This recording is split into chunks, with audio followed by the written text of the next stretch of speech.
have to say, Miriam, I watched Sheldon sitting so proud in the White House when we gave Miriam the Presidential Medal of Freedom. That's the highest award you can get as a civilian. It's the equivalent of the Congressional Medal of Honor, but civilian version.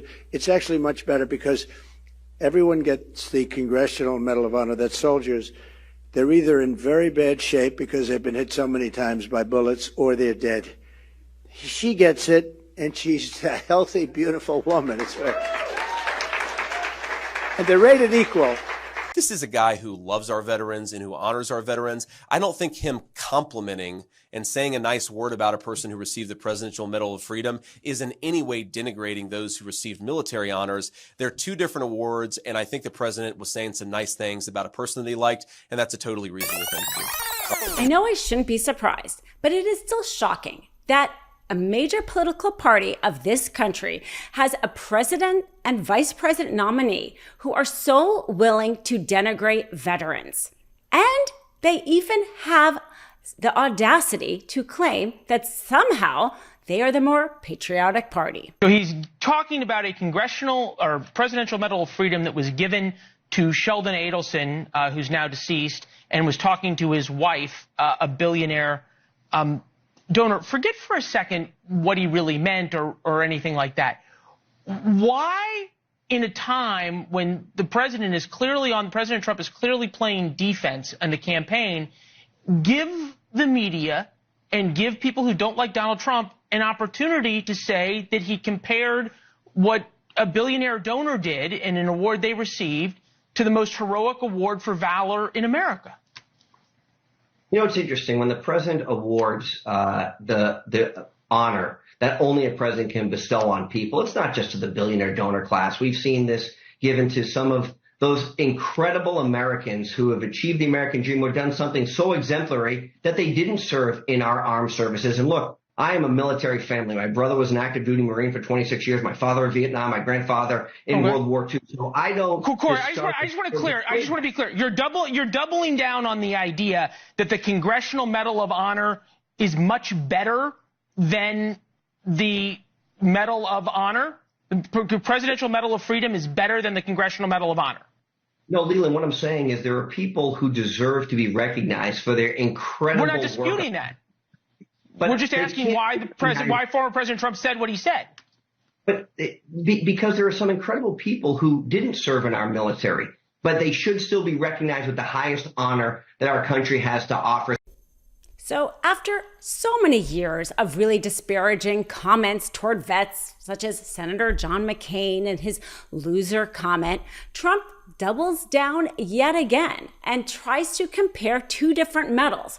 One, the Presidential Medal of Freedom, is given to civilians, and he gave it to one of his billionaire donor wives.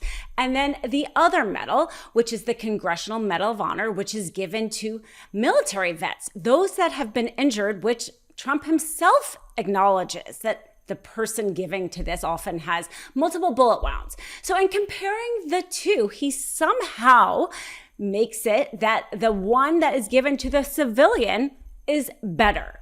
And we are all listening and yet again really kind of disgusted about how he's willing to treat people who put their life on the line in order to protect this country. And what does his vice president do? Well, he doubles down yet again and says, oh no, he wasn't trying to compare the two. He was just saying how great this billionaire donor's wife was. Well, guess what, JD Vance? We all heard the tape, and he was certainly trying to compare the two, and he certainly made it sound that he thought the Vet Medal of Honor was worse. And this isn't just some outlier thing. This is what Trump has done all the time. He said about Senator McCain, he likes people who aren't, caught and tortured as a result of trying to not divulge secrets, despite the fact that they're in captivity. Yes, he said that about his service.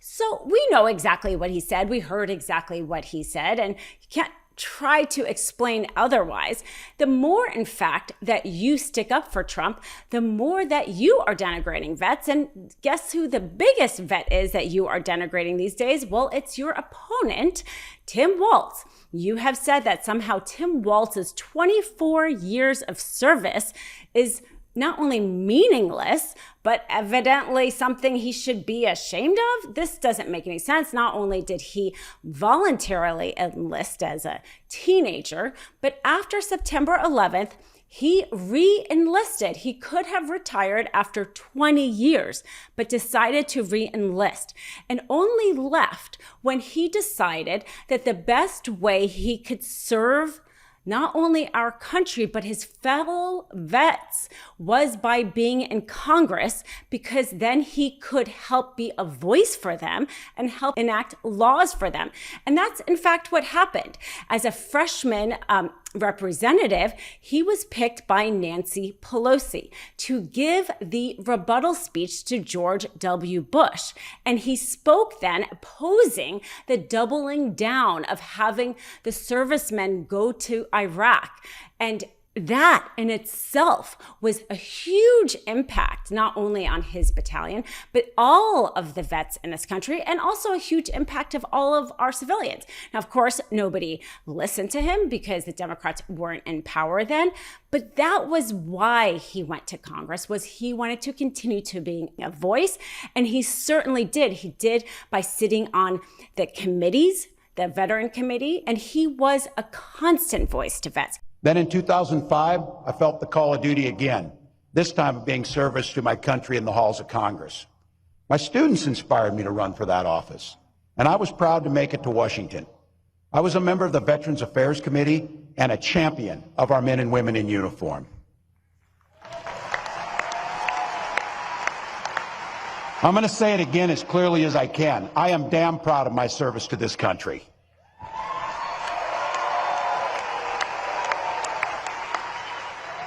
And I firmly believe you should never denigrate another person's service record. To anyone brave enough to put on that uniform for our great country, including my opponent, I just have a few simple words. Thank you for your service and sacrifice. You measure that against, J.D. Vance, who is so willing to denigrate a fellow vet's service, his opponent, and somehow compare the two and say that in his own entitled view, that the 24 years of service that Tim Walz gave was somehow not very good. It's a lot like your boss, Trump, who is trying to say that the men and women who do have multiple bullet wounds because they are putting their lives at risk standing up for this country somehow have a worse medal than a major Republican donor. This is the man you're standing up for. This is the man that you're willing to denigrate a fellow vet service. So J.D. Vance and Trump are showing themselves to be that they're not willing to give the respect and honor and dignity that our vets deserve in this country. The president said that he knew what he signed up for, but it hurts anyways.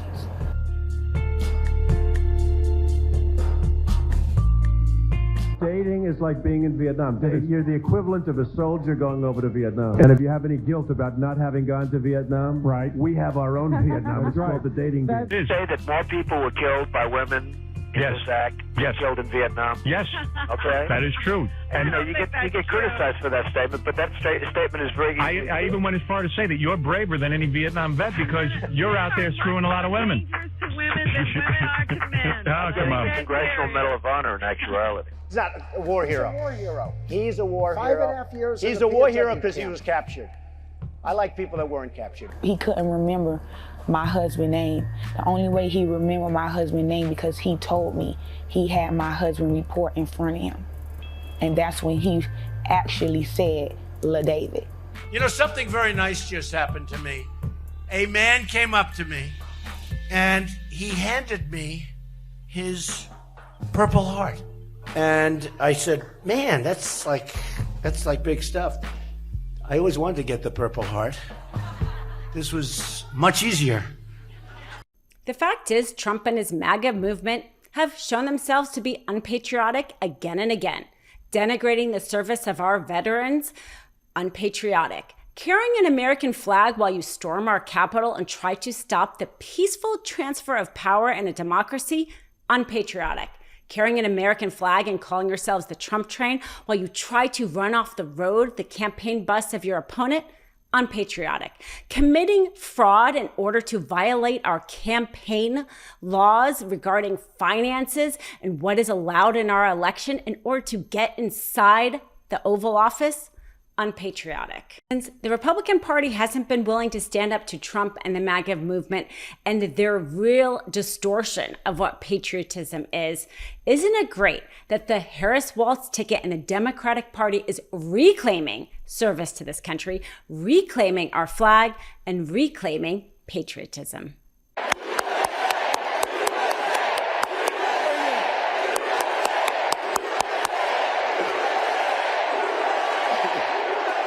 Wow. Real quick, Meta just changed their algorithm to suppress political content. Please follow our Instagram at MeidasTouch right now as we head towards 400,000 followers so you don't miss a beat.